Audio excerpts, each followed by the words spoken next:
Merry Christmas. Hey, everybody, welcome back to Hard Ticket, the show where we go to the movies expecting a double feature, only to find that both movies are playing at the exact same time. So now we have a hard ticket to choose between the two. Holiday edition. I'm Jeff Bogus. And I'm Tristan Moore. And we are not doing a whole December-long Christmas movie marathon like we did with Halloween. We are sort of, bridging the gap, equidistant-ish in the holiday season. We just had Thanksgiving pass and Christmas is on its way. But holiday as a genre starts whenever you feel like it, basically. Yeah. This is the holiday season. We're smack dab in the middle of it. It kind of starts, October? It depends. So many people get into fistfights over when to put their Christmas trees up in their homes. Mine was up before Thanksgiving. My wonderful girlfriend started decorating while I was editing this very podcast. So I came down and there were 2 Christmas trees up in our house. Yeah. Double the holiday cheer. Which is pretty early for me. And also it means we're kind of watching these movies a little early. Well, Christmas Vacation specifically. Spoilers. Let's go ahead and get into the discussion. Yeah, option number A is the perennial classic, Planes, Trains, and Automobiles, directed by John Hughes. Hey, John Hughes. He's back. What's up, man? How you doing, John? Also written by John Hughes. And Produced by John Hughes. It stars, Steve Martin and John Candy primarily, and then there's a litany of other cameos in the film. It's about Steve Martin's character who plays, what's his name again? It's Neil Page. Neil Page. It's not very memorable. It's not a very memorable name. Yeah, by design, I suppose. I guess, yeah. He's sort of an everyman. We'll get into that. Anyways, he is in New York City. He's like a marketing executive, and he has a plane to catch, and he's got to get back to Chicago to have Thanksgiving dinner with his family, his wife, and I think 3 kids. At least 2. At least 2. I think there's an infant in there somewhere. Oh, yeah. At one point, I think he shows up and he's like, I don't know where the other one is. So, yeah, it's a pretty simple thing. Along the way, he encounters a man named Del Griffith. I do remember that. Played by John Candy. A very memorable John Candy, actually. I haven't seen a lot of John Candy. I've seen Spaceballs.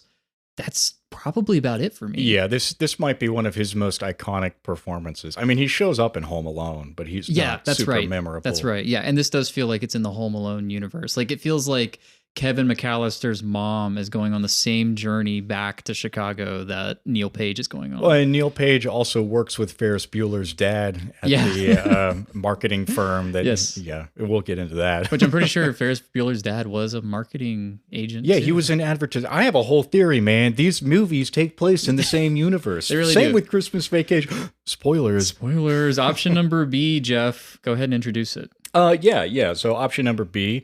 The Christmas classic, Christmas Vacation, starring Chevy Chase as Clark Griswold in his, I believe, 3rd feature outing as the character, starting with National Lampoon's Vacation. Then they take a European vacation, and now they're staying at home for Christmas Vacation. Yes. He's staying with his wife, played by Beverly D'Angelo, Ellen Griswold, and their 2 kids, Johnny Galecki, who plays Leonard Hofstadter in The Big Bang Theory. Yes, famously. And Juliette Lewis, who went on to have a career in Yellow Jackets pretty recently. Okay. Yeah, both the kids have had their moment in the sun. And of course, Cousin Eddie, Randy Quaid, shows up with his kids. And there's a pretty big ensemble, actually, because the distant relatives are all in town, all under Clark's one chaotic roof.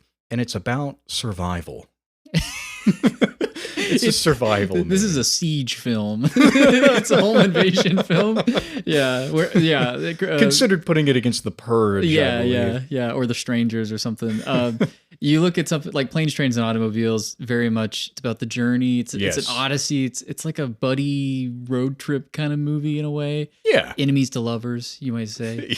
Yes. Christmas Vacation is very much like a siege film. It feels like an assault against the brave, valiant, and kind of dumb Clark Griswold, who believes in the ideals of family and the holidays and the American way. And that's it. Yeah. Yeah, you guys are probably aware of both of these movies. At least, I would say Christmas Vacation of the two is the more recurring. Yes. It's more of a holiday staple. Yeah, we should probably talk.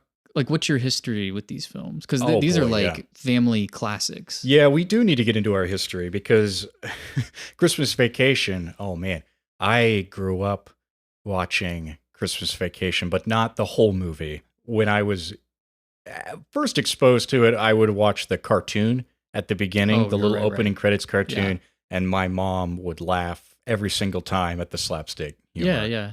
And when that little opening was done, I was sent on my way because until I got to a certain age, I guess a few years older, when my parents decided I was old enough to be exposed to some of the raunchier humor Yeah. in this holiday family classic. Yeah, there is some raunchiness in it. I think that's just like a John Hughes thing. He likes, well, it's just part of the human experience, Sort of, yeah. I mean, it still feels a little bit on the racier side for his stuff. I mean, we talked about Ferris Bueller 3 weeks ago, how sexless it is. That's true, yeah.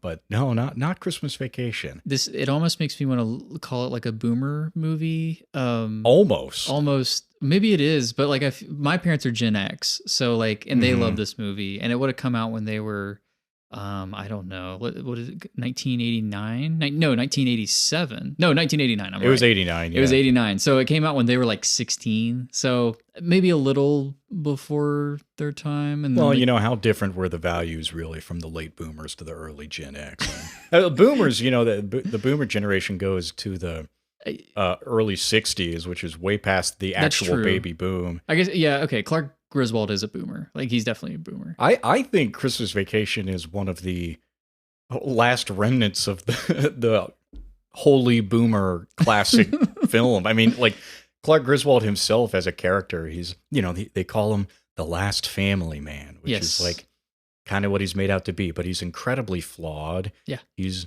lustful. He He's inflates prone things to outbursts, sometimes violent outbursts. Not unlike Neil Page in Planes, Trains, and Automobiles. It's the lead poisoning is what I would call that. That's what that is. The boomers. Something in the air. Christmas magic. Yeah. That's not Christmas magic. Cousin Eddie's sewer runoff. Yeah, it's definitely boomer because you get that mix of all kinds. It's just anything is game. Anything can be made fun of in these movies. And if it's going to be a little awkward to watch with your family, it's all the better for it, I think. I think that's sort of the philosophy of the boomer humor. I would say so. And I think Christmas Vacation leans into that more than Planes, Trains, and Automobiles, which is a lot more...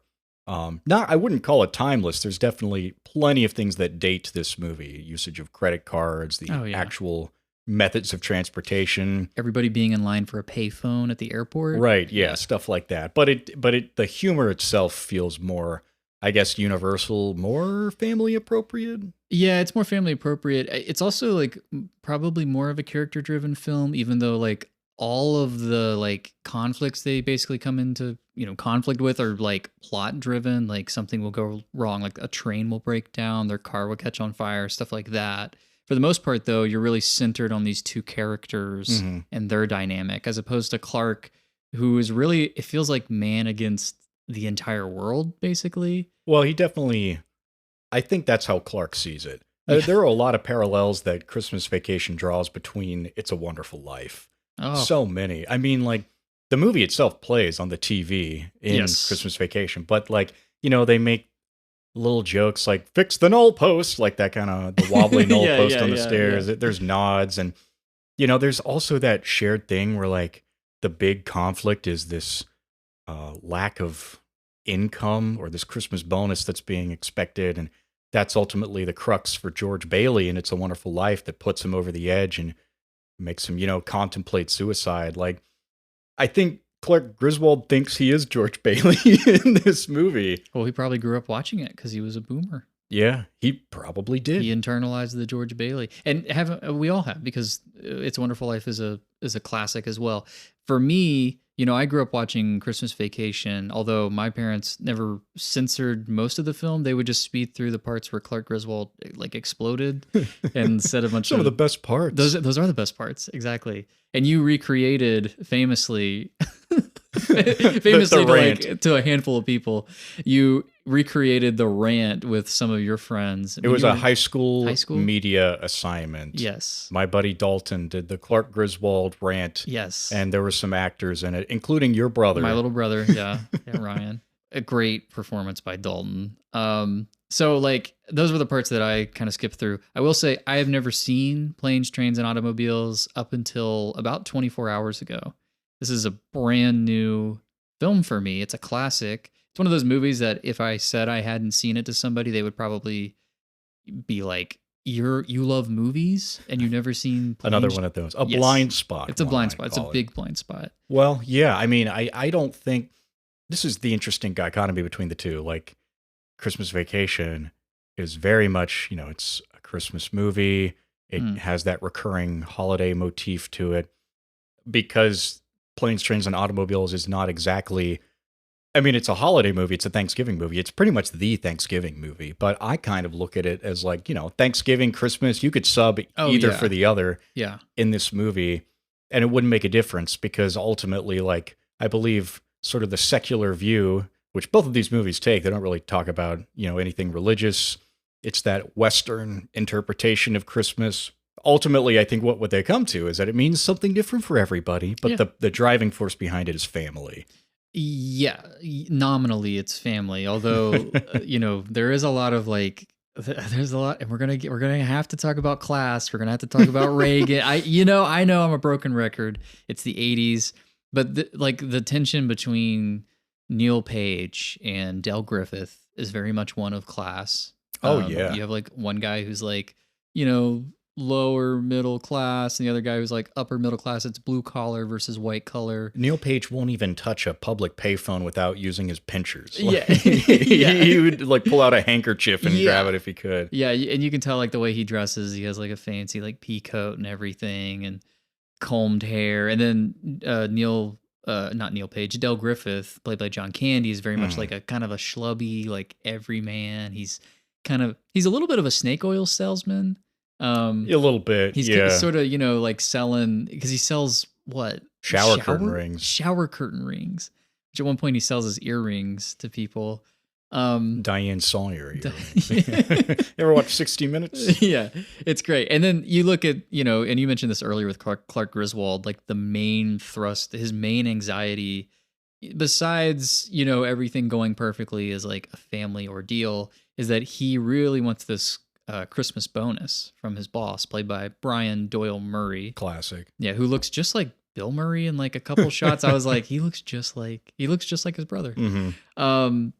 So the money, it is all about family, but money figures very prominently around it, because you need the money to provide for your family. No, it's true. It's very true. And I think I've heard people talk about Christmas Vacation in a contemporary sense, and they're like, this family doesn't exist anymore. Like this American family, like this idea of upper middle class that they have, it's disappearing. Yeah, I was watching it with my roommate, and when Cousin Eddie shows up and they offer room in the house, it's supposed to be a joke that like there's no room, but my roommate was like, that house is so big. It's like a mansion. Yeah. There actually is room in that house. Which, it's like they show the Clark Griswold family house, and then later on, Cousin Eddie kidnaps Brian Doyle Murray, who's like the CEO of the company.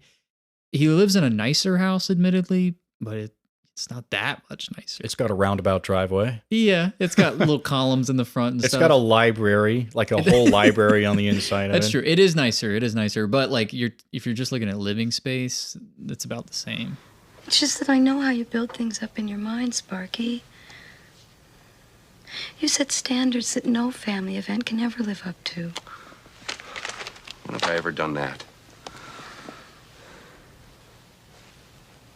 Parties, weddings, Night, anniversaries, funerals. Holidays, vacations, graduations. Maybe we kind of sped past a little bit why we want to compare these two specific movies to one another. Yeah. Because I think the genre of holiday as a movie genre is pretty essential in this conversation. And John Hughes, his style lends itself so well to this exact thing. You know, you could call it a little bit schmaltzy.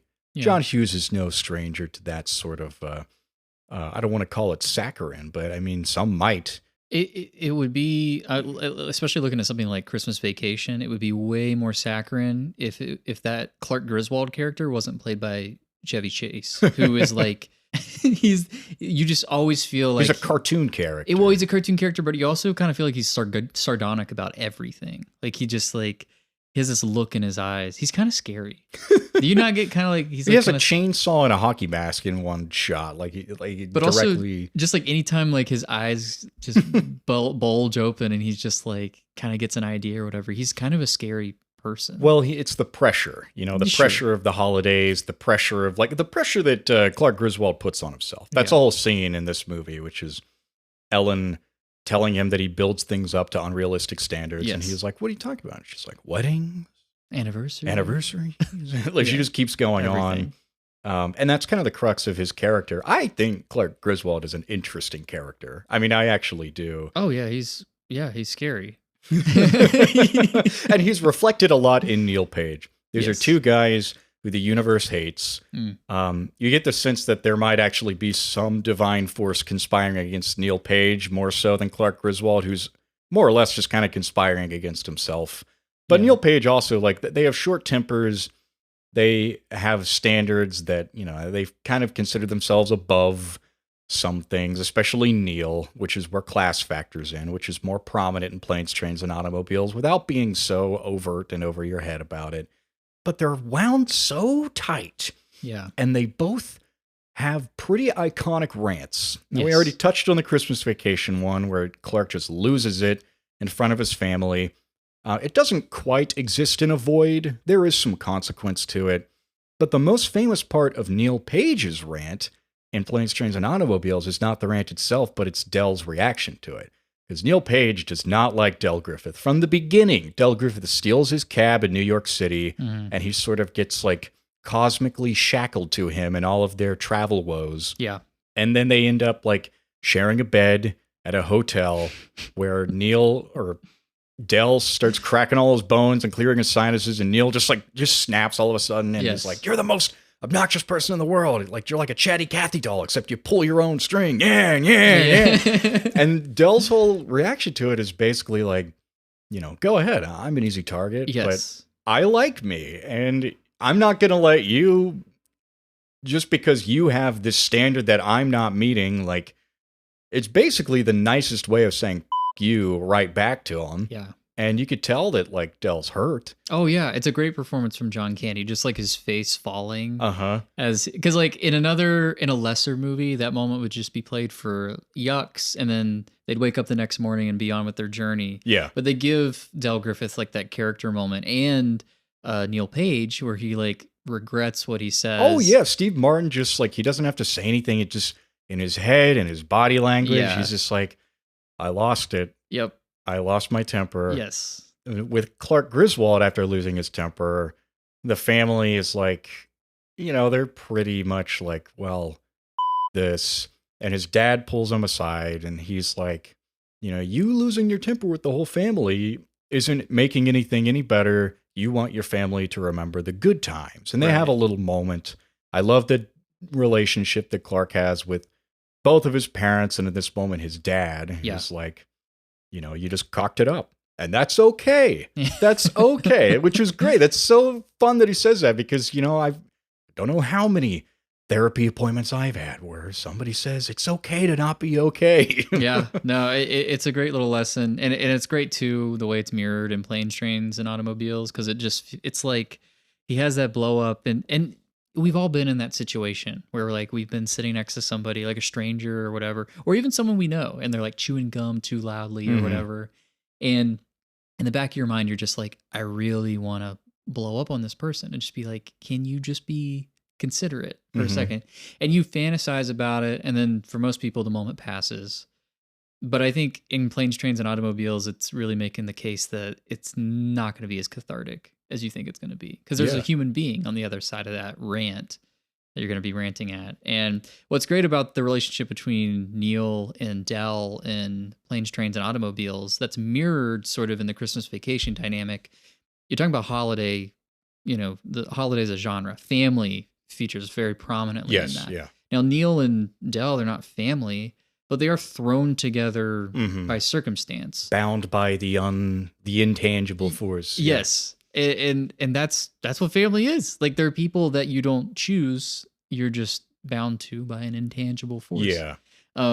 So I like that there's that relationship there where it kind of humanizes the strangers. The movie starts, and I was getting like kind of like an icky vibe from it, where it just seemed like it was very like anti-public. Like, it was very like public transportation sucks and all this stuff.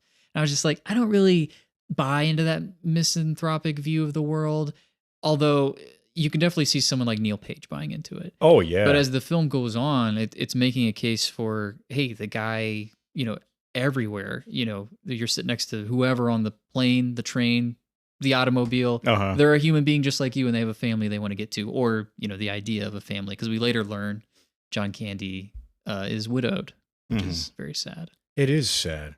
Yeah, it is sad, and also a really cathartic end, because one interesting difference between the two of these movies, an inversion, if you will, is the way that like you see the bond between Del and Neil grow over the course of the movie. It takes a lot of defrosting, and Neil multiple times like does something mean or wants to leave Del behind. He takes so many opportunities where he's just like, oh, I think we should go our separate ways. And Del does that like wounded puppy shit. And Neil's like, oh, what did I have to do to get stuck with this guy? But he always like, that's great in establishing Neil's character. And he needs to get in touch with that side of himself too, because he's been neglecting that soft side that Del kind of helps him, like hammers home the importance of patience, that kind of thing. With Christmas Vacation, like the relationships are pretty well established. And you don't need to take the time to like build these relationships necessarily. A lot of the jokes, a lot of the suspense, there are scenes that have suspense that kind of happen in a void in Christmas Vacation. It's like a gag after gag movie. Whereas I think Planes, Trains, and Automobiles is a lot more of a crescendo. I do want to talk a little bit more about Hughes as a director. Okay. Because knowing now that he, you didn't realize, I think, until this year that he wrote Christmas Vacation? Oh, yeah, I didn't know. Yeah, he's a prolific writer, and I think a lot of the, the sentimentality in Christmas Vacation shines through Hughes' writing. The direction, less so, probably. It's directed by Jeremiah Chechik, who did nothing of significance, really. And in fact, it was supposed to be directed by Chris Columbus. Yes. But he and Chevy Chase famously did not get along, like many people don't with Chevy Chase. Yes. And so he backed out. This was Jeremiah Chechik's directorial debut. And it's like, it's a little rougher around the edges for that. Yeah, it's definitely a more uneven comedy, I would say. And I think those parallels can be pertinent from the beginning, because there actually is a car sequence at the beginning of Christmas Vacation that is a lot different from any of the multiple transient sequences in Planes, Trains, and Automobiles. It's dirtier. There's less shot variety. The suspense isn't as telegraphed. It doesn't make any sense. Like, I'm sorry. Like, it doesn't make sense that Clark Griswold would just like change lanes to go underneath like a log truck. Like, he would see the truck there. No, it doesn't make any sense. But I feel like if John Hughes was directing that sequence, he would direct it in a way that made more sense. Yeah, there'd be like a distraction. Yeah, there would be. He would veer into it or something. Something like that. Yeah. Same with, there's a lot of those jokes in Christmas Vacation that kind of end in a question mark. They're kind of like when they get the tree, and I think it's Audrey or it's Russ who's like, did you bring a saw? And Clark goes, dong. Yeah. And they just dig up the tree by its roots because apparently that's easier. Like, it doesn't. Anytime I watch that movie with somebody, they're like, what? That doesn't even make sense. There's a lot of those kind of jokes, and I think Christmas Vacation doesn't telegraph its jokes as much, but it throws a lot of them at you. And I'm going to talk about John Hughes' sequencing when he does direct. I'm going to contrast it with some sequencing in Christmas Vacation, right? There's a scene pretty early that establishes Clark Griswold's character where Ellen's talking to him in bed. We already talked about this scene where she's like, you inflate this, you inflate that. He's got sap on his hands, on his fingers. He's trying to read a magazine. Yes. The pages keep coming off. While she's listing things, he turns off the lamp and the lamp sticks to his hand and she keeps listing things and the scene just kind of ends. Yes. There's not a punchline necessarily. It's just kind of funny things happening. Right. And it's a one shot. There's no cutting. It is all from the same angle. There's a couple scenes like that in Christmas Vacation, like when Clark and Eddie are buying dog food. It's just one continuous take that follows their cart, and Eddie just keeps throwing shit on the cart. And there's a lot of visual gags that really work for that reason. And then you can see it really, really, really working in Planes, Trains, and Automobiles because the suspense that Hughes crafts and the scene where Dell turns the wrong way on the highway is Hitchcockian. Yeah, it's so great. It's so great. And then, like, it's funny, Christmas Vacation, I like the notes about sequencing because I didn't pick up on that. But it makes sense, you know, like I was saying, it's a more uneven comedy for me. There's a lot of it that doesn't feel like Planes, Trains, and Automobiles. Christmas Vacation. Okay. Yeah, more uneven to me. But it's also more of a, like, cartoonish comedy. And, you know, it's set up by that cartoon little short that you were talking about earlier, which I always forget is at the beginning of Christmas Vacation. Like, it just doesn't feel, but it perfectly sets up the film because it is very cartoonish. Like you're talking about the Clark Griswold moment where he's like, did we bring any saws or anything? And he goes, don't, like the sound effect and all that stuff. It's Angelo Badalamenti there. Yes. Very, very cartoonish. Contrasted with Planes, Trains, and Automobiles, which is mostly not cartoonish, except for you do get to that sequence where they're on the opposite side of the highway and they're driving through two semi-trucks. Who were set up from the beginning when Dell goes on the exit ramp. Yes. You know it's going to happen. You know. And it's like the old Hitchcock thing where it's like, if you know there's a bomb under the table, it's more tense. And I love that it does lean into the cartoonish in that sequence where it's like flashing them as like skeletons, where it's John Candy as the devil, sort of personifying like everything going wrong with this trip, and then they like get out of like the situation and their like fingers are like dug into like before they do that, they get on the other side, they slam the brakes, complete silence as the trunk flies overhead the car, and then boom, it crashes down. And it's like, oh my god, we're alive. yeah. It's great. And then it's so great that afterward, you know, Steve Martin has to laugh about it. Like up until this point, he's been so just uptight and everything. And they sit down on that trunk to get it out of the road, sit down on the trunk. And then earlier, another thing that was set up was the cigarette in the back. Yes, John Candy, Mel Griffith, he throws an old cigarette butt in the back of the trunk and they just turn around. The car's on fire. They both look at it once, turn around. The other one looks back, turns around, then they look at it together. Yeah. They just laugh at it because it's hilarious. At that point, they're just bonded. They're fire-forged friends. Yeah, it's absurd, trauma bonded. It's like sort of like the myth of Sisyphus, if you think about it. I knew you were gonna bring it. The gods. Yeah. Well, I think it's funny. The cigarette butt just. There is a sequence before it, before the trucks, and there's the truck sequence. And the sequence before it is because the car starts to heat up because there was a fire brewing in the back of the car. Yes. Neil Page is asleep. Del Griffith tries to take his jacket off. Yeah. And this is such a brilliant sequence. There's no dialogue. It's all translated through the score as well. And the score was done by Ira Newborn, who also did it for Ferris Bueller, Blues Brothers, Naked Gun, Ace Ventura. Like, this is where I feel like Planes, Trains, and Automobiles matches the cartooniness of Christmas Vacation. You get that Jim Carrey rubber face with Chevy Chase. Yes. But you do get some physical comedy from Steve Martin, and you do get sequences like this where the score is driving the whole thing. But it's also like, there are so few ways I feel like you can make it interesting to shoot two people in a car. Yes. And in this sequence, you get a side view of Del. You get 2 close-ups on both of his sleeves on either side of his seat as they get caught on the adjustment knobs. You get a front view close-up of Del through the windshield and a medium close-up of the same angle that's extended, so it's a 2-shot with Neil on the side. You get exteriors of the car swerving. You get a side shot of Neil asleep in the passenger seat, a POV shot of the road, a superior shot of Del driving with his knees, so it's almost like what he's seeing. Yeah. And the whole thing is like newborn score is like it cuts to Neil and it's like a little like a baby like chime thing that's going on. Like there's other moments where it drives the scene too. Like when the first hotel manager, I think his name's Gus, his son shows up and he's played by Dylan Baker. Yeah. And there's this big like the camera sort of pans up to reveal him. Yes. And there's this like timpani doom, doom, doom as we get all the way up to his face.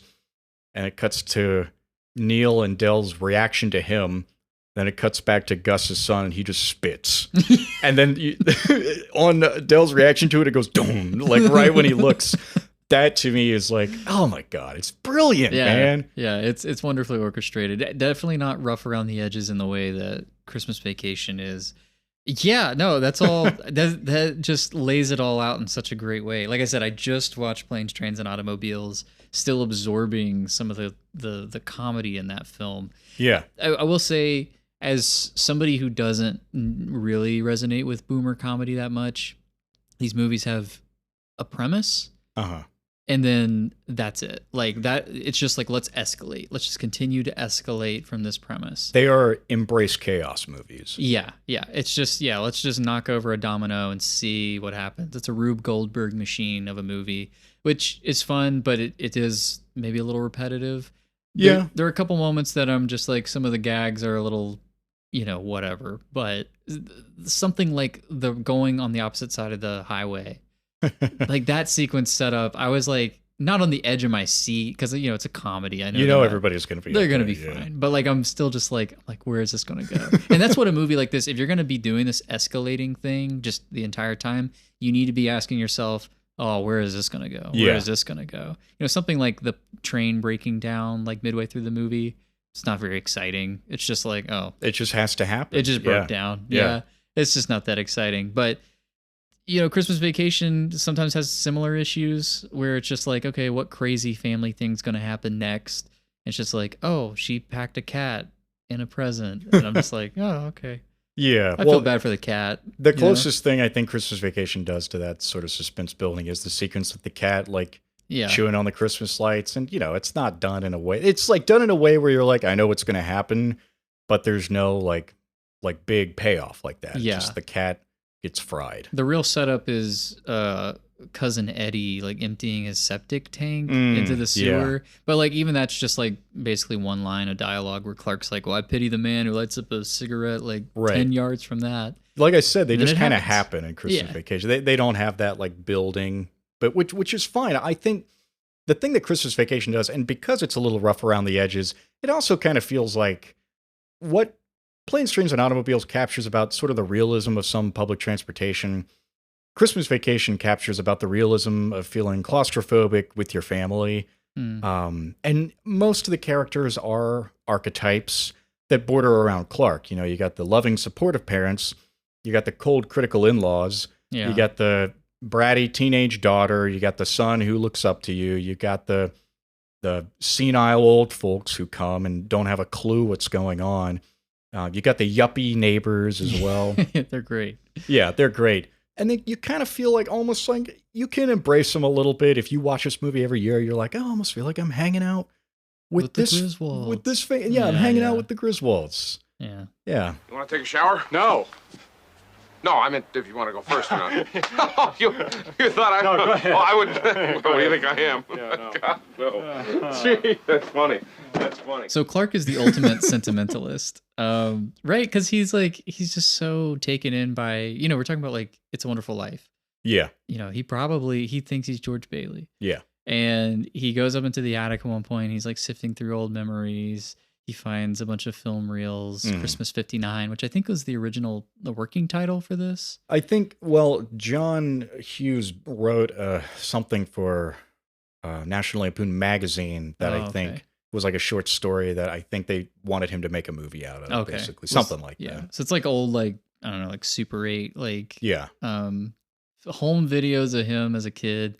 And like it does like kind of have like this warm, cozy vibe when you're watching it. Although there's like a couple, see, it's like his dad like hits his hand away from the presents or something. Like, so there's like a little bit of like the, I wasn't always like, Right. perfect. Yeah. But yeah, Clark feels very much like in love with his own childhood and his like childhood expectations of what the holidays should be, which is very much in line with the decade that it's set in, because the 80s were very much like obsessed with the 50s. Like we want to go back to, you know, when everything post-war, the big boom and everything. Mm-hmm. When America, that was Ronald Reagan's campaign slogan, "Make America Great Again." Like literally, like, harkening back to the 50s. Yeah. And Clark Griswold feels very much in line with a man in the 80s. That scene when he's in the attic watching the film is integral to his character because it shows what he's chasing. Mm-hmm. And it also kind of like, you know, he has that line where after the family shows up and it's all like these tight shots of them talking to each other, doing these weird rituals and stuff like that. And then it just ends and it's a wide shot of Clark and Ellen standing in the hallway. Clark's like, well, I got to put up the lights and park the cars and I'm just going to be outside for the holiday season. He's just, you know, retreat. Yeah. I guess that's like sort of the weird duality with Clark. Cause like, he just wants the good parts. That's the thing. Yeah. He wants, you see in the scene in the attic what he is trying to create, which is a highlight reel of the holidays, you know? Yeah. Maybe this is a problem I kind of have with Clark Griswold's character, because it sometimes feels like he is like unflappable. Like he is like the type of guy who would just smile and bear through it all. Yeah. But then other times it really feels like he, like, as soon as one thing goes wrong, he's like blowing up. Freaking out. Yeah. And I think maybe there's like a little bit of like a tension there for me where I'm like, okay, which is it? Because I feel like he's playing it both sides. Like it goes 0 to 100. Yeah, maybe a little too quick. Yeah, no, there's a scene where he's doing his second trying to get the lights to work. Yeah. And only Ellen's out there. Like he previously tried to do it and it was a big letdown. Now it's try number 2. Ellen's out there. She's like, you want me to do the drum roll? He's like, no, that's okay. He's like acting like a normal person in this scene. Yeah. And then it works. And then it stops working and he freaks out 0 to 100 in like 10 seconds. But then there's also a scene earlier when he's putting up the lights and he's on the ladder and he's like got, you know, he like stuck his like sleeve onto the, you know, and then he like, the ladder collapses and he goes all the way down like 30 feet and he just is like completely like nonchalant about it. Well, I guess because the goal is still in medias res. You know? It's funny. Like it's a funny gag, but it's like, would Clark Griswold just be like, huh, whatever? Or would he just be like, holy shit, I almost died. Like he'd just be freaking out because he's like, you know, I don't know. Like I feel like I can't get a grip on this guy. It's part of the terror of Clark Griswold and the terror of being Clark Griswold is like, who are you? Like you don't really know. Do you feel like you're a sentimental person? Are you nostalgic? Oh, absolutely. You are? That scene in the attic does get to me. Like really? The romantic kind of score that's going. Clark's like, I mean, the directing's a little bit transparent. You can just see Jeremiah Chechik being like, all right, now raise your eyebrow. Do a little head shake. Right. Because Chevy Chase isn't like, I do like Chevy Chase as an actor, but like he's not phoning it in, but he's not exactly like giving it as like Meryl Streep. No. Well, he's not even giving it Steve Martin or a John Candy either. Those guys are like, when I first watched Planes, Trains, and Automobiles, I had not been exposed to Steve Martin's work. And my reaction was kind of like, he's a great straight man.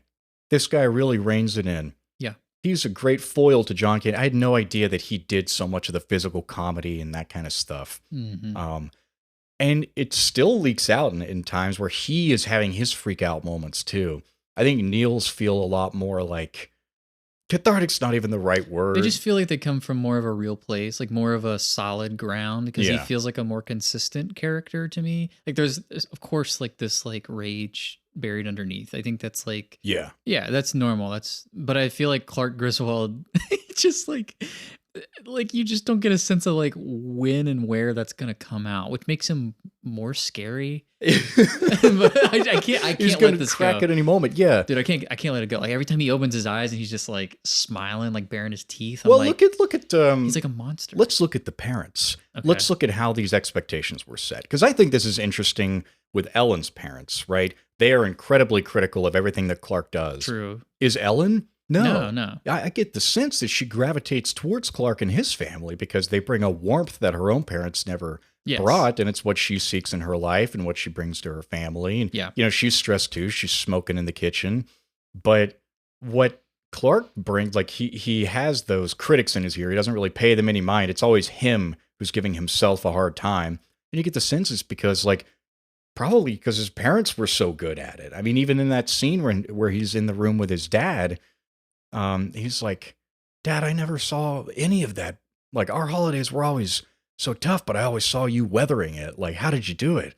He's got that line. I had a lot of help from Jack Daniels, which is, you know, one of a mountain of quotes you can pull out from this. Sure, movie. yeah. So did Clark just not notice it because he was a kid and he only took with him the positives? I think that's the thing. I think it really is. I mean, that goes along with what he's doing. He's setting these high expectations, these childlike expectations. In that moment, he's being consoled by his father, you know? Like, so it really is a movie that's like, this is universal, like this experience and this sort of celebration is universal. And you said earlier in the episode that, like, you know, for example, the family that Clark has is not a thing that really exists as much nowadays. class-wise, I would say. Class-wise, Yeah. do you feel like the holidays?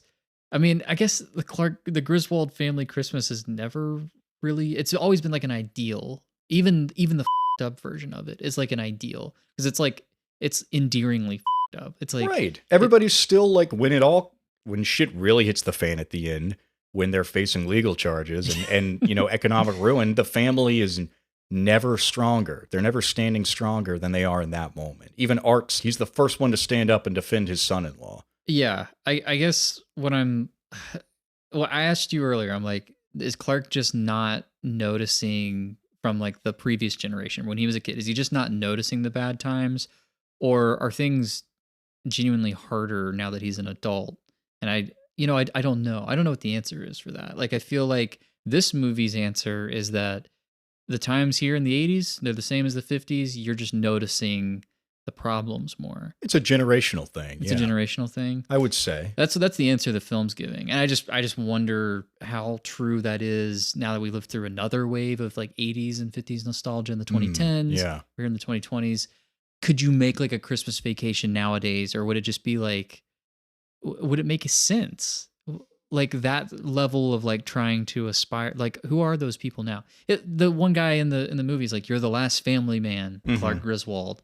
Is he? Like, are there any family men after Clark Griswold? Like, is he really like kind of the dying? What did you say earlier about him being like this like movie being like the dying breath of like boomer movies and that sort of thing? Like, have we lost a little bit of that like sentimentalism, or have we lost a little bit of that sentimentalism? Is it more cynical now? It's an excellent question, because I think a lot of people get their holiday sentiment from Hallmark movies, which feels soulless to me. You know, what was the last great Christmas movie that came out?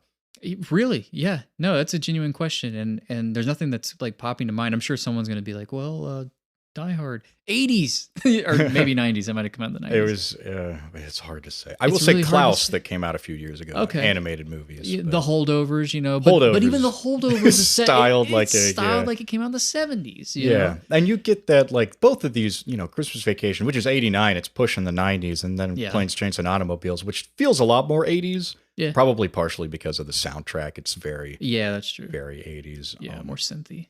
Yeah, they probably felt nostalgic when they came out, and I think that's what holiday as a genre kind of is. It's nostalgia in the present, right? Nostalgia for your childhood, because that's when the formative holiday memories are made. Right. Do you feel this vehicle is safe for highway travel? Yes, I do.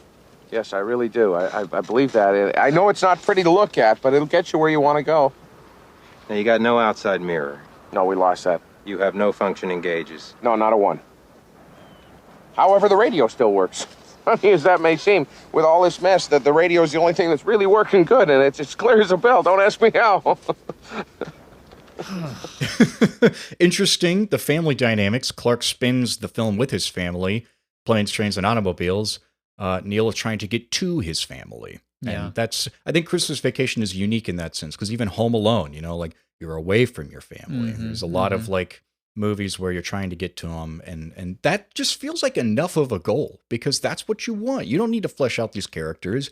You love them. No, I don't have any problem with it on paper. I don't. I agree that you should want to be with your family for the holidays. Generally, unless your family's awful. I'm so sick of nostalgia. Yeah. And sentiment, I feel like. And what does nostalgia like mean? Like it means like sickness for the past or something. Yeah. Sickness for memories. Yearning, yeah. I'm sick of the sickness. I'm sick of it because it's been so cynically peddled by Hallmark and all the movies from the 2010s that tried to be like 80s movies, which were trying to be like 50s movies. I'm sick of it, because it feels like, okay, if the 80s are an iteration of the 50s, the 2010s were an iteration of an iteration, and we're just iterating on that. And it's like, it's the image, there's no longer something that exists. It's yes, just recreations of the image. It's the image. Yeah. So now we live out our Christmas vacations, our Christmas holidays, literally through films. That's the feeling that we're chasing, instead of the actual memories of, is this getting too simple? No. Well, I think it's interesting because, like, look at Christmas Vacation. It's the westernization of Christmas. They literally sing the national anthem at the end of this movie. Yeah, and then look at Planes, Trains, and Automobiles. It's not even technically a Christmas movie. It's more of the movie. Yeah, it's a Thanksgiving movie, but it's a holiday movie. But it's like the holiday itself isn't what's important. And I feel like that's kind of the thesis of a holiday movie, quote unquote, is that the holiday is secondary to the characters or the conflict. It's more of a backdrop. That's why Die Hard is definitively a Christmas movie. Oh, okay. This is interesting. This is interesting. All right. Because okay, you get into the 90s, and that's when you kind of get into like the rise of like political correctness, right? And that term, and you're sick of it. Well, I'm tired of apologizing. That term has been like, it's been through the ringer, in the 30 years that it's become popularized. But political correctness, at the end of the day, like you look at all these corporations that go along with it, like what they call like the rainbow capitalism or whatever. You like look at that. The reason they do it is not because, I'm sure there are people individually who care about human rights and care about, not saying things that are theoretically, that are offensive. But like the reason they do it is because they're targeting the lowest common denominator. They're trying to make their products as palatable as possible. Yeah. You look at a family film, or you look at a holiday film. You look at a holiday film like a Christmas film or a Thanksgiving film. Those holidays mean something, or meant something more specific, at least in the past. As we go on, they become a little more watered down for good reasons, because you don't have to be a practicing Christian to celebrate Christmas. I'm not. It's just a part of our Western culture, or our American culture.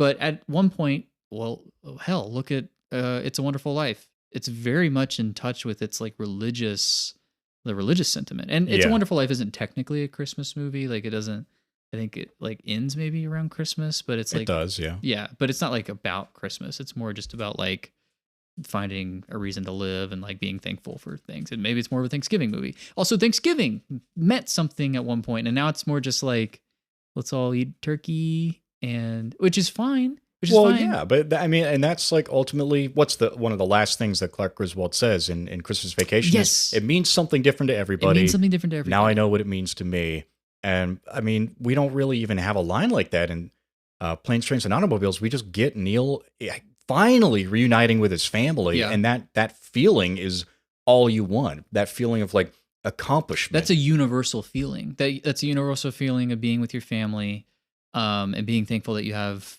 loved ones to lean on and everything. And that's fine. And I'm totally fine with that.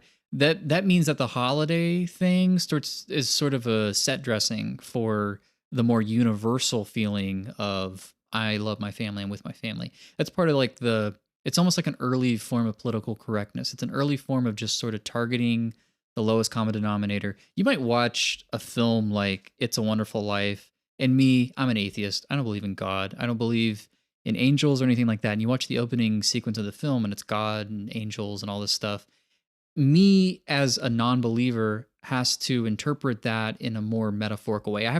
My brain has to work to actually make something out of that a Christian would probably take a little more at face value, not all the way. More obviously. literally, Yeah, yes. it doesn't actually, I'm sure most people don't believe it actually happens that way, but you know what I'm Right, saying? yeah. You look at something like these movies in the 80s that are packaging holiday cheer, but really selling just a universal family, we love each other kind of feeling. And it's sort of the same thing. You don't have to work. Like there's no moment in Christmas Vacation where they're like, all right, let's all go to Catholic mass. And there's nothing like, because like that would be not relatable to a certain sect of the population who are watching this. I never went to Catholic mass. I was raised Protestant. You know? Yeah. And they're also comedies though. And I feel like, most of the time comedies aren't probably going to make you work for it. They're trying to get as much laughs as possible. And I think maybe one reason why Christmas Vacation is a dying breed of boomer flick is because that family dynamic it's definitely less in the mainstream now, but it's kind of falling by the wayside. The idea of the nuclear family is not as popular. Or something like Planes, Trains, and Automobiles has a more universal thing where it's more just about the basic humanity, human connection. Which is great. Which is great. That's all great. I think when we look at holiday as a genre, because I think that is sort of the thing we've been circling around with this conversation, is that it ends up being there's Thinks. What is that movie that came? The Eli Roth movie. It's called Thanksgiving. It's just called right? Thanksgiving. Yeah. It's a holiday film. It's a horror film. It's a slasher film. Yeah. It's just a backdrop. It's part of and this I think is very part and parcel with the 80s, of the age of commodification, of just repackaging things and not believing in anything except for the feeling that it gives you. And that's what these movies are. They're like prepackaged feelings. Yeah. Which is fine. I cannot stress how much like that's like fine to me. It's fine that these are comedies. They make me laugh. I think there's just I feel like such a cynic right now. But I think what I think I have a problem with is I feel like there is a cynicism in films that dates back at least to the 80s that feels very like you're supposed to be getting like a lovey-dovey feeling, but you're like, what do you believe in? Besides just like a basic universal feeling of love that everybody basically believes in. Well, I think that's kind of what a family shares, like especially when you get multiple generations together in a house. True. Like what does Russ have in common with his grandfather other than the fact that they're, one, biologically related, two, told that they must love each other for that reason. Yeah. But also genuinely do, I'm sure, and they don't even need a scene together to show it. Okay. That's kind of like, when you have your actual family together, like if you don't have like those agreeable beliefs, then the thing that you share is each other's company. Yeah, and I love that. I think that's a good partial answer to the dilemma that I have. I do think that it's a slippery slope. When Clark looks up at the heavens and says, doesn't really have to mean anything. It's just whatever, well, he says it means something different to everyone. Well, if it means something different to everyone, then it's intrinsically meaningless. Then some people are wrong. Can you imagine if he's like, well, some people are just wrong. Some people think they know what Christmas means. They're just wrong. And, I'm not, I am as much a cultural relativist as anybody else. I think I just look at the times we live in now, because we're asking, why aren't movies like these being made now? And I think we just live in very cynical times where we can't even pretend that like you can look up at the star and just be like, whatever, it means whatever to anybody. Now we're just like, we're looking down, dude. We're looking at our smartphones, Well, we're looking at these movies that are like 35, 40 years old at this point, and yet still people are watching them. Yeah. I mean, I've watched both of these movies every year for at least the past 5 years, Christmas Vacation for longer. Oh, it's like I was saying, we're nostalgic for movies that are nostalgic for movies and that are nostalgic. You say that, when you make an exception for the holidays, that's a slippery slope. Well, no, I'm just saying in general, the idea of we don't really actually believe in anything except for the bottom line. Because if you're talking about appealing to the lowest common denominator, if you're talking about wringing as many laughs as possible out of your comedy, which I don't think these films do. I think Christmas Vacation more is throwing everything at the wall. But I do think that there are, well, as I was talking about the boomer humor, it's like everything is anything can be laughed at, anything can be made a joke out of. I think when you're talking about that sort of thing is when it's like it's a slippery slope towards nothing matters. Does that make sense? I know I sound like an asshole right now, and I'm trying not to, but because I love It's a Wonderful Life. I just rewatched it a couple weeks ago, a little early. We got our Christmas tree up first week of November too. Yeah. So, but I just rewatched it, and I was very much in love with it, and I felt like it had something to say, even though it had a very specific viewpoint that I disagree with, but it felt less cynical. It just felt less cynical. And maybe, I don't know. I'm sure it has more to say than these movies do. I think these movies are saying something. Yeah, they are. But yeah, I think they. Jeff, I just need you to cure me of my cynicism, okay? It's okay to not be okay sometimes. Clark, it's Santa Claus. No, it's the Christmas star. And that's all that matters tonight. Not bonuses or gifts or turkeys or trees. See, kids, it means something different to everybody. Now I know what it means to me. Okay, so we're at the question portion of the show, and I'm going to start things off with a numero uno on my side. Which family member stereotype is missing from both of these movies? Family member stereotype. There needs to be a lesbian aunt. A lesbian aunt. Yeah, that'd be kind of like a cool lesbian aunt. That's fun. I was talking to my girlfriend about this on the drive up here to Pittsburgh to record in our studio, our Hard Ticket podcast studio in Pittsburgh. Yeah. And living room. I asked her this question, and she was like, "Yeah, there needs to be a gay character." But since I said stereotype, I was like, "Do you want a stereotypically gay character in this movie? Oh, sure. Like a Billy Eichner type, or yeah." Yeah, you think? Yeah, sure, why not? Yeah, I mean, that's part of the equal rights is that you get to be as stereotyped as all these other straight characters. So that's true. Yeah. I was thinking that there needed to be a character around like Russ or Audrey's age in this movie who's like their cousin. Yeah. But he's like really accomplished. He gets like straight A's. Maybe he's like in college and he's studying something like law. Ooh. And he like, he comes dressed in like a blazer and everything, and he's like talking up to them, but he doesn't get the love from his parents that Audrey and Russ get from theirs. Damn. Yeah. What happens to him? Like what? At the end, he goes up to Clark and he says, "Uncle Clark, will you adopt me?" Or something like that. Oh, that's great. And he says, "Nope." Nope, there's not enough room.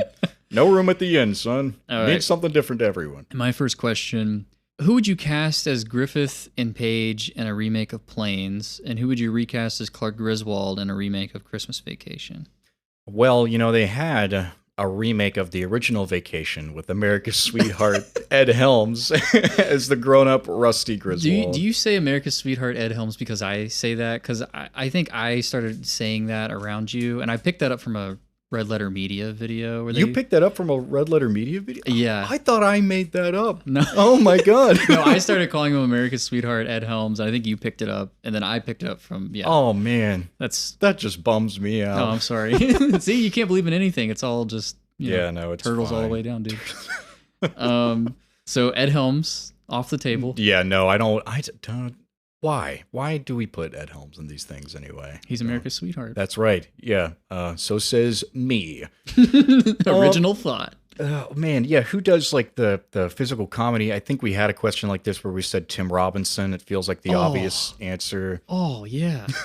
Oh hell yeah. That'd be so. Have you been watching The Chair Company? No, I haven't yet. Oh dude, he is kind of like Clark Griswold in The Chair Company. Is he? Yeah. He kind of is just like Clark Griswold in all of his roles. Yeah. A little bit scary. But he's a family eyes. man in The Chair Company specifically. But his family loves him, and he loves his family. It's very wholesome. Very different from Friendship. Yes.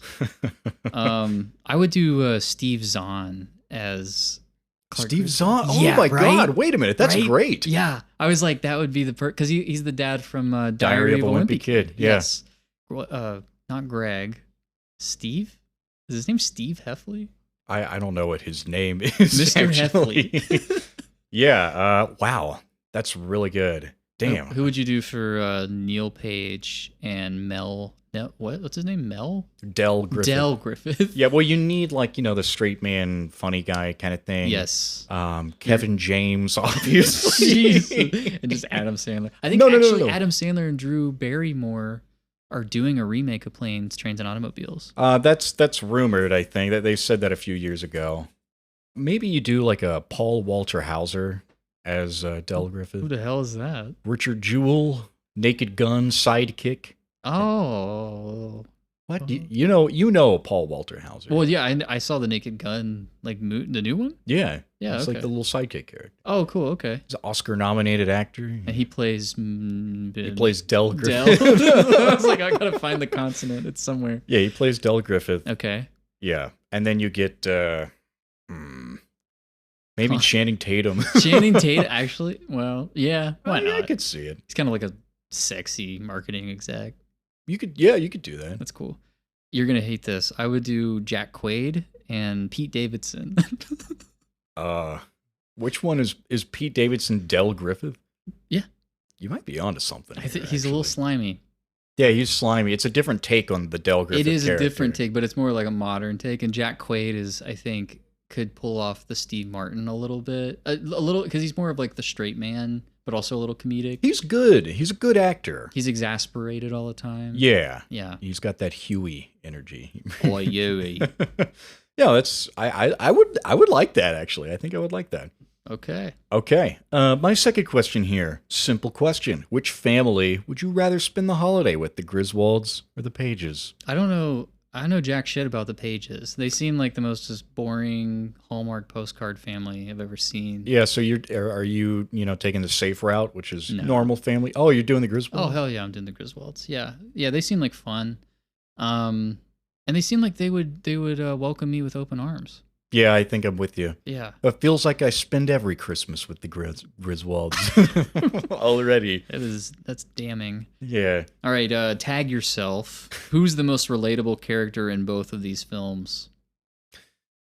Neil, right? You think it's Neil? Well, Neil and Clark are, like different flavors of the same ice cream. Yeah, you would say that. You would say they're the most relatable because you kind of are like them. There's a little bit of you in them. I think Neil is. I wear a trench coat. What can I say? Yeah, I spotted Steve Martin across the street in the trench coat. And I was like, that's like Jeff. Like that's exactly like Jeff.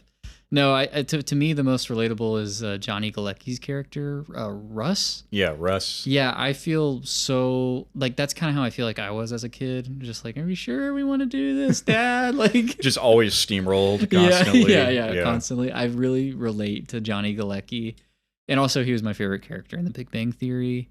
Next to Howard Wolowitz, of course, played by I can't remember his name now, but he's so great. He's so funny. Yeah. You're a Big Bang Theory fan.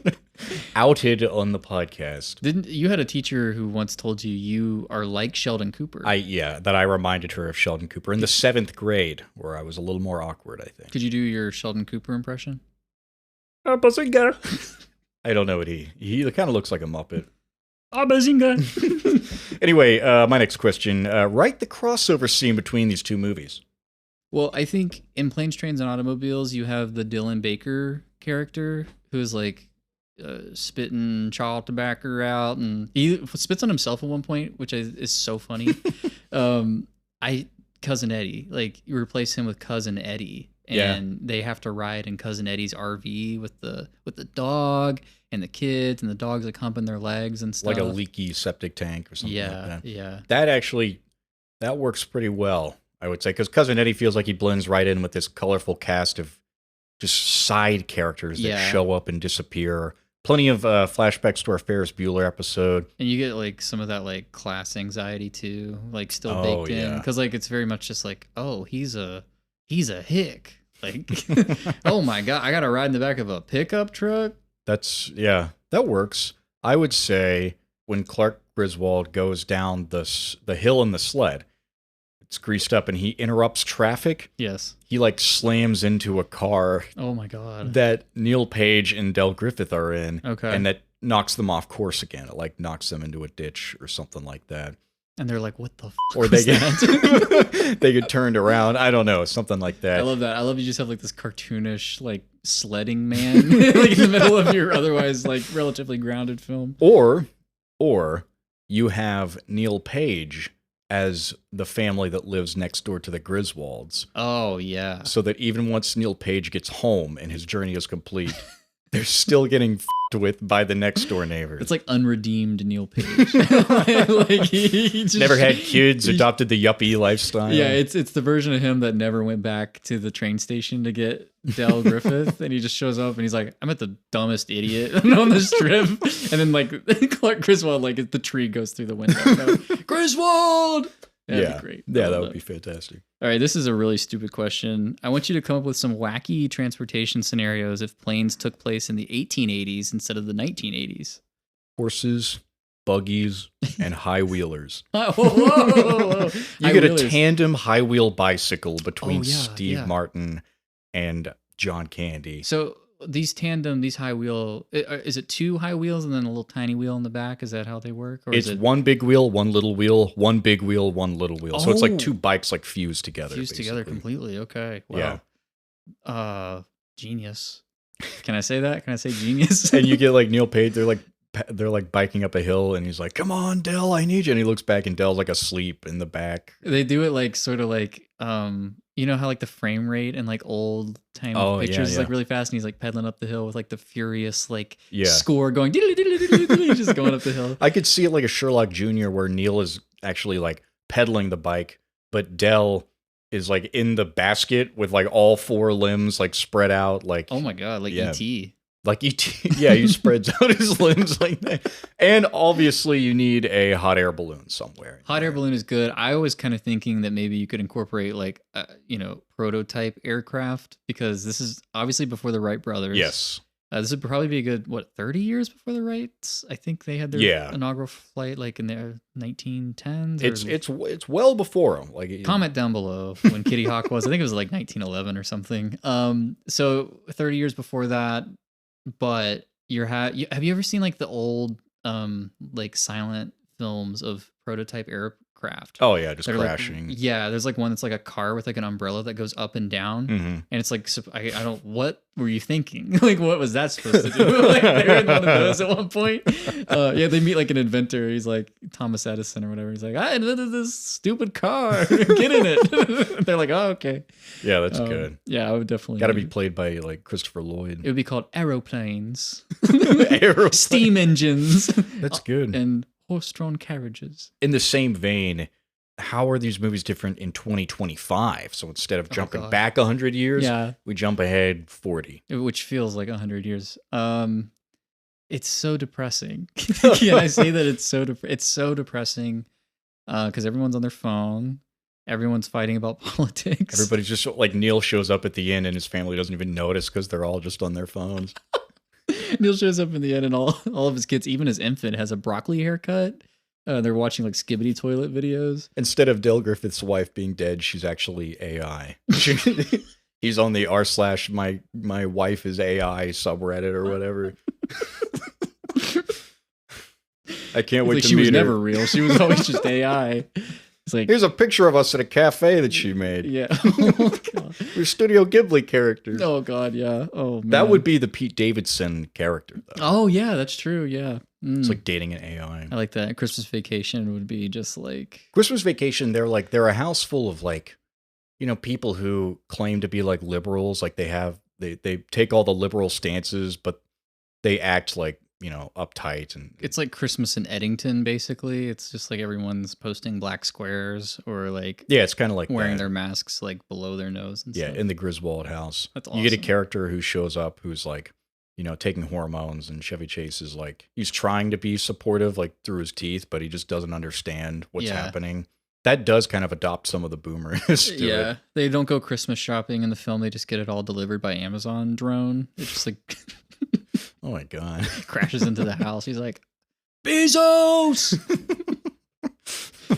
Do you have any holiday horror stories? Do I have any holiday horror stories?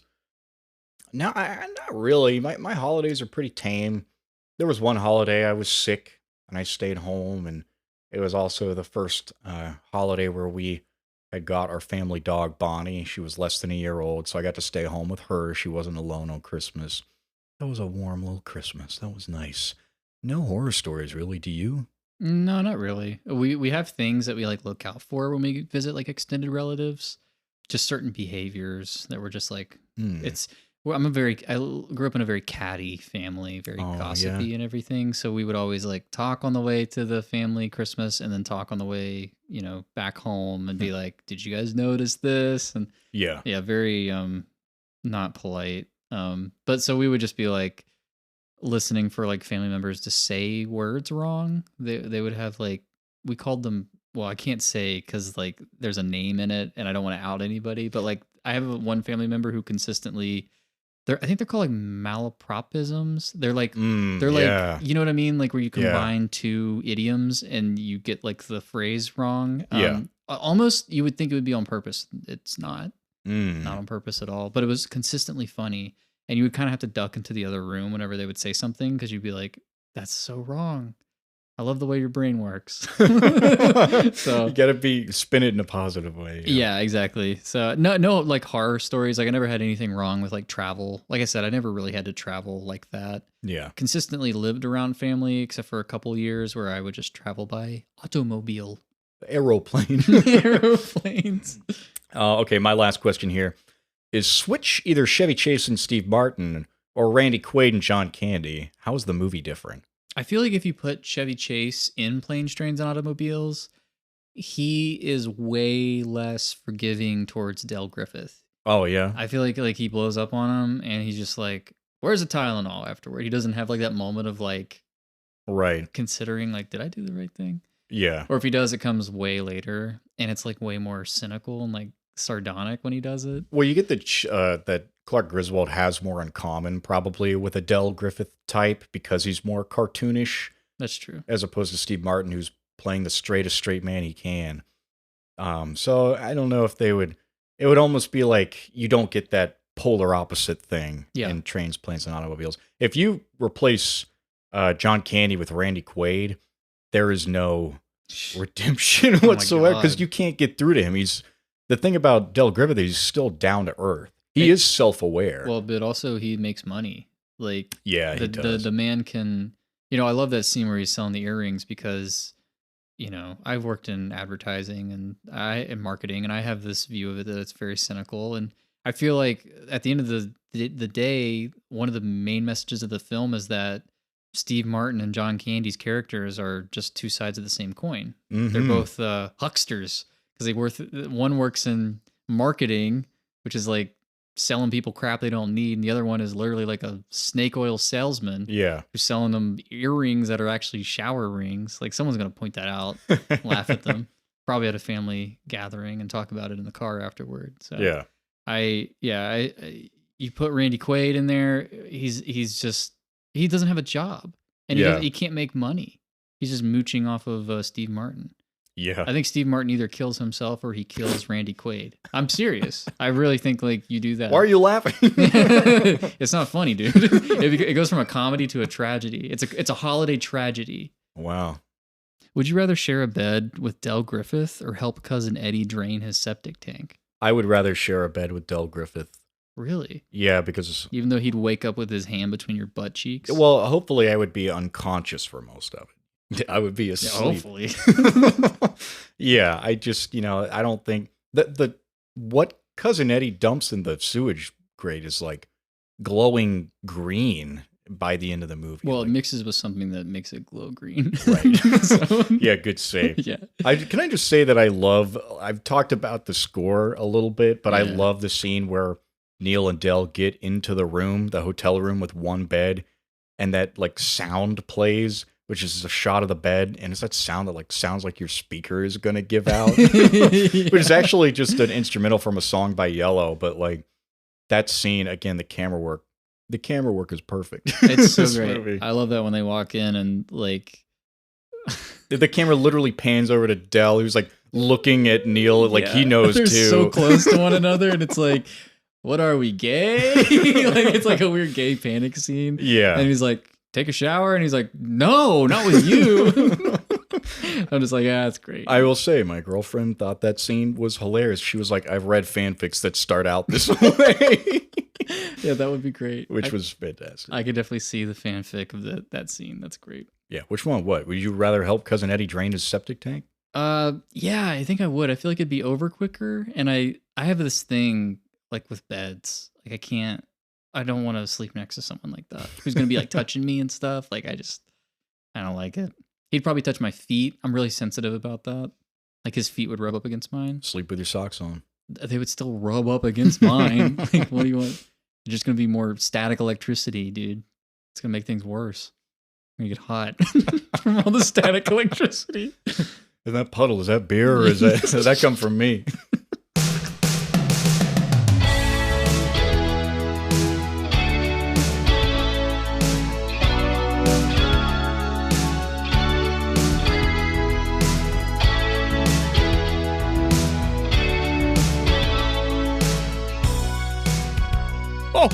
Oh, we've reached the end of Hard Ticket. That's my Santa Claus impression. I That's have a great. mustache, so I'm like working my way up to the beard. Right. Well, I'm going gray, so Oh, I've are got you you really? beat. No, I don't think so. I don't know, dude. I'm looking. Well, don't look. What was I saying? Oh, yeah, we reached the end of Hard Ticket, Hard Ticket podcast, Hard Ticket show. This is our show where we have to pick a hard ticket between two movies that are playing at the same time at a theater. Jeff, I feel like I could guess, but I am going to ask, what is your hard ticket going to today? Well, you're going to guess. Why don't I get your guess? Planes, Trains, and Automobiles. You think so? Yes. This is what I will say. Okay. I think that Planes, Trains, and Automobiles works better as a movie. I think it's cleaner. I think it's, well, maybe a little funnier because I've seen it less. The thing about Planes, Trains, and Automobiles is I'm going to give you a little history lesson. Okay. When I was in high school and I sort of decided that I wanted to get into movies, I had a little movie blog. Oh, the blogus. And this is why my username is Jeff Blogus on everything. I did used to have a blog. Yeah. This is pre-letterbox. These were the pre-letterbox days. You had to actually blog about movies. Imagine that if you wanted to share your opinion. So I did. I had, eventually I think I called it Jeff Flicks or something like that. Yeah. And one of the early movies I think I wrote about was Planes, Trains, and Automobiles because I just kind of was looking up movies online. It was like, I kind of wanted something different for the holidays. We watched the same movies a lot. And I watched Planes, Trains, and Automobiles in high school, and I thought it was fantastic. And so I'm pretty sure my parents had already seen it. But I showed it to them anyway, and we started watching it every year. This year, I went to my girlfriend's families for Thanksgiving. I didn't go home to see my parents, but they watched Planes, Trains, and Automobiles on their own. So that was the thing that I brought to our family tradition. They brought Christmas Vacation, which is a movie I grew up with. I could probably close my eyes and quote the whole thing. I need to close my eyes for that for some reason. But, it's also the movie where I've seen it so many times. I might have seen Christmas Vacation more than any other movie in my life. Oh, really? Maybe. Wow. I really. Yeah. And we have a friend. His name is... Well, I'm not going to say it on the podcast, but he tells me that he's seen Christmas Vacation so many times he might have used to like it, but he hates it now because he's been overexposed to it. I'm not at that point. I mean, I really do like it, but my ticket is going to Planes, Trains, and Automobiles because I do feel like I have more of a personal relationship with it, discovering it kind of on my own through the internet and bringing it to my family. And I really thought going into this episode that I was going to choose Christmas Vacation because it feels more fundamental to my family traditions. Yeah. And it's a little rougher around the edges, but I was going to be like, and that's kind of why. It's like family. It's like your family made it and you watch it with them.